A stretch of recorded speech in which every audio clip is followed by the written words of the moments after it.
साल के अंत में बिहार में विधानसभा के चुनाव होने हैं, जिसको लेकर सभी दल अभी से बिहार को साधने की जुगत में लगे हैं। आज के अपने इस एपिसोड में हम बात करेंगे बिहार के एक बार के उप मुख्यमंत्री और 2 बार के मुख्यमंत्री रहे कर्पूरी ठाकुर की।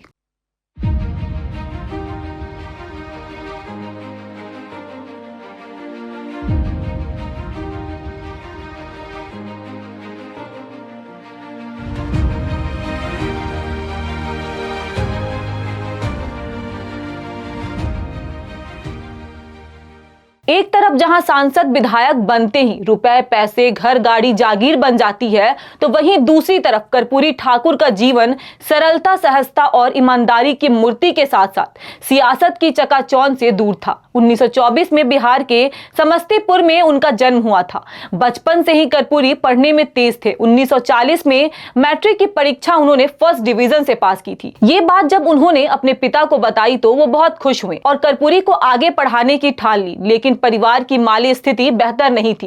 कहा जाता है कर्पूरी को आगे पढ़ाने के लिए उनके पिता उन्हें लेकर जमींदार के घर गए और मदद मांगी, पर जमींदार ने उन्हें दुत्कार दिया। इस घटना ने कर्पूरी ठाकुर के मन में घर बना लिया और पढ़ लिख कर कर्पूरी अपने विद्यालय में शिक्षक बने। ये वही समय था जब देश में आजादी के आंदोलन तेज हो रहे थे। इस आंदोलन से कर्पूरी कैसे पीछे रहते, जिसके बाद वो जयप्रकाश लोहिया और आचार्य नारेंद्र देव की संगत में आ गए और धीरे धीरे समाजवादी विचारों से जुड़ने लगे। आजादी के बाद पहले आम चुनाव 1952 में विधानसभा का चुनाव लड़े और जीत गए। 1967 में पहली बार गैर कांग्रेसवाद की बयार बिहार में चली।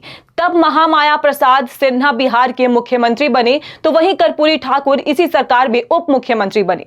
कर्पूरी ठाकुर ने अपने कार्यकाल में शिक्षा को आम लोगों के लिए सरल और सहज बनाया, जिससे हाशिए पर खड़े समाज का उत्थान हुआ। 1967 से 80 के दशक तक बिहार की सियासत में काफी अस्थिरता दिखी। इसी बीच कर्पूरी ठाकुर बिहार के 2 बार मुख्यमंत्री रहे।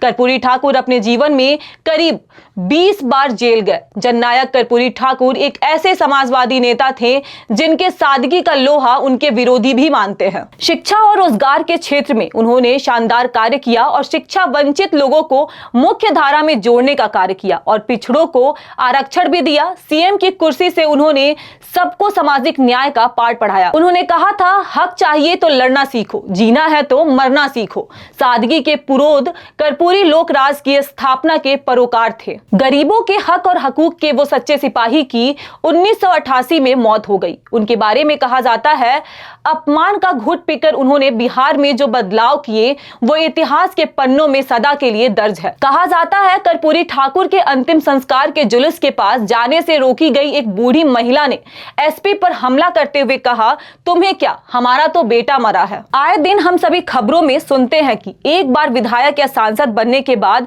राजनेता अकूत संपत्ति के मालिक हो जाते हैं। एक एक चुनाव में करोड़ों रुपए पानी की तरह बहाए जाते हैं, लेकिन कर्पूरी ठाकुर का जीवन बिल्कुल इसके विपरीत था। जब वो इस दुनिया से गए, उनके पास ना कोई महल था, ना गाड़ी, ना ही बैंक बैलेंस। वे अपने पीछे छोड़ गए थे एक ऐसा समाज जो उन्हें उनकी सामाजिक न्याय और किए गए कार्यों को लेकर याद रखता है। आज भले ही कर्पूरी ठाकुर नहीं है, पर उस राजनीति के पुरोधा का नारा बिहार में बुलंद है।